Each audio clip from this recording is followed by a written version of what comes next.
se nos da una función, la raíz cuadrada de x más seno de pi por x partido por 2, y me pide el apartado A que demuestre que f de x es continua en intervalo 1, 3. Pues muy fácil. Yo tengo realmente una función que es la raíz cuadrada de g de x, otra función, una función que es la suma de dos términos. O sea, g de x es la suma de dos términos, de x más otro término que es el seno de pi por x partido por 2. Nosotros sabemos que la x puede tomar cualquier valor real y el seno también puede tomar cualquier valor real. El seno es una función continua en todos los reales y la x igual, es un polinomio, en este caso un monomio, y por tanto también es continuo ese monomio en todos los reales. Y yo sé que esta función, para que sea continua en ese intervalo o en cualquier intervalo, tiene que ser mayor o igual que 0, porque la raíz de algo negativo no existe. La raíz de 0 existe, la raíz de 0 es 0, y también existe la raíz de algo positivo. Lo que no existe es la raíz de algo negativo. Aquí tengo dos sumandos. Primero el x, yo sé que x pertenece a este intervalo, al 1, 3, que es donde me piden que estudie su continuidad. Por tanto, x será mayor o igual que 1 y menor o igual que 3. Ya tengo un sumando. Ahora el otro sumando, que es el seno de pi por x partido por 2. Yo sé que el seno es una función continua, como decía, y siempre estará entre menos 1 y 1. Como esta función g de x, como decía, ha de ser mayor o igual que 0, y tengo la suma de otras dos funciones, pues voy a sumarlas. Si sumo tengo menos 1 más 1 será menor o igual que la suma de estas dos, de x más seno de pi x partido por 2, menor o igual a la suma de estas dos, de 3 más 1. Lo que hago es ver cada función entre qué valores va a estar comprendida y luego hago la suma para ver que esa función resultante, que es g de x, le llamo g de x para hacerlo más fácil, hay que ver que sea mayor o igual que 0.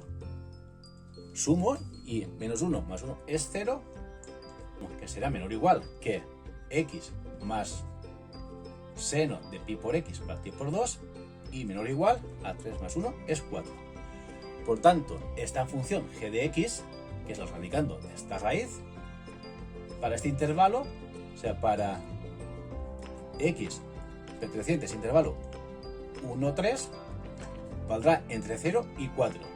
Y por tanto, queda demostrado que f de x será continua en ese intervalo 1, 3, porque la función en ese intervalo valdrá entre 0 y 4, y la raíz entre 0 y 4 sí que existe, y por tanto es continua. Ya está demostrado el apartado A. Y luego el apartado B, que me pide que demuestre que existen dos valores, alfa perteneciente al intervalo 1, 2 y beta perteneciente al intervalo 2, 3, tal que nuestra función, o sea, nuestra derivada de nuestra función, tanto para ese alfa como para el valor de beta, sea igual a 0. Me está diciendo que existirá, o hay que demostrar que existen valores, el de alfa en ese intervalo y beta en ese intervalo, en el que la derivada vale 0, o sea, donde habrá un máximo o un mínimo. Por tanto, hay que aplicar un teorema, en este caso, el teorema de Rolle. El teorema de Rolle, que me dice que para que se cumpla este teorema se tienen que dar tres premisas. La primera, que f sea continua en intervalo 1, 3. La función yo sé que es continua en ese intervalo. Lo he demostrado en el apartado A. La segunda condición, que f de x sea derivable en ese intervalo, pero abierto. Vamos a demostrarlo. Para demostrarlo, calculamos la derivada. La derivada de una raíz es 1 partido por 2 veces esa raíz. Lo de dentro, claro, se llama g de x, por la derivada de g de x. Lo pongo así. Y esa función, vamos a ver si es continua en ese intervalo. porque si es continua en este intervalo, quiere decir que la función original es derivable. Y está claro que arriba, la derivada de dentro, no me influye porque es continuo. Y abajo tengo una raíz y hay que demostrar que esta función sea continua, intervalo abierto 1, 3. Y lo es. Lo he demostrado en el apartado anterior. Esta función estará entre 0 y 4. Pero en intervalo cerrado. En intervalo abierto, yo sé que será mayor que 0 y menor que 4. Por tanto, es continua también. Por tanto, si esta función es continua, quiere decir que la función original es derivable. Y luego la tercera condición es que f de 1 sea igual a f de 2 para el valor de alfa, porque alfa en este caso es un valor entre 1 y 2, que está dentro de nuestro intervalo principal. Por tanto, ese alfa, como he dicho, pertenece al intervalo 1, 2. Hay que ver si f de 1 es igual a f de 2. Y luego, la tercera condición, en este caso, se duplica porque me piden que haya alfa y beta. Y beta también es para este intervalo 2, 3, que es un intervalo que está dentro de nuestro intervalo grande. Hay que ver si f de 2 es igual a f de 3. Si se cumplen estas tres condiciones, existirá un valor perteneciente a ese intervalo para alfa este y para beta este, tal que su derivada en ese punto de 0. O sea, que haya un máximo, un mínimo.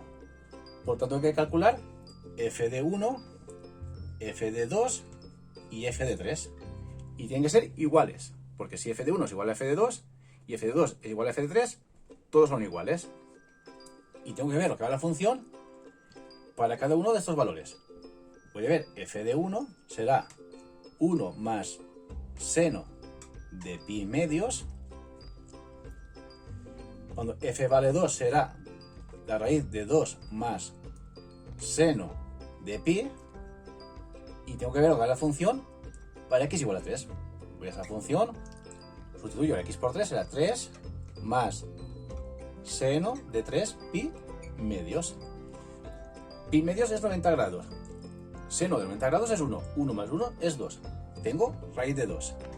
Me voy a la función, o me voy a ver lo que va la función para x igual a 2. Seno de pi es 0. 0 más 2 es 2. También tendré raíz de 2. Y me voy a f de 3. Seno de 3 pi medios. 3 pi medios es 270 grados. El seno de 270 grados es menos 1. 3 menos 1 es 2. Tengo también raíz de 2. Y he demostrado las tres condiciones del teorema de Rolle. Que la función es continua en 1, 3. Por tanto, también es continua en el intervalo 1, 2. O en el 2, 3. Que son intervalos que están dentro de mi intervalo grande. La función también es derivable en ese intervalo abierto. Porque al hacer la derivada, esto sé que era mayor que 0 y menor que 4, porque es intervalo abierto. Sé que g de x será positiva. Y la tercera condición es que f de 1 sea igual a f de 2, que son los extremos de mi intervalo, para alfa y para beta, que pertenece a este intervalo 2, 3, f de 2 tiene que ser igual a f de 3. Al final concluimos que f de 1 será igual a f de 2, y si f de 2 será igual a f de 3, f de 1 y f de 2 y f de 3 serán iguales. Lo he demostrado, hemos demostrado que se da a la tercera condición, por tanto existirá un valor de alfa para el cual la derivada de 0, y existirá un valor de beta para el cual la derivada de 0, siendo alfa un valor entre 1 y 2 y beta un valor entre 2 y 3. Y nada, ya, ejercicio ya resuelto. Y como siempre te digo, si te ha gustado, dale al like, suscríbete, activa notificaciones y hasta la próxima. Chao.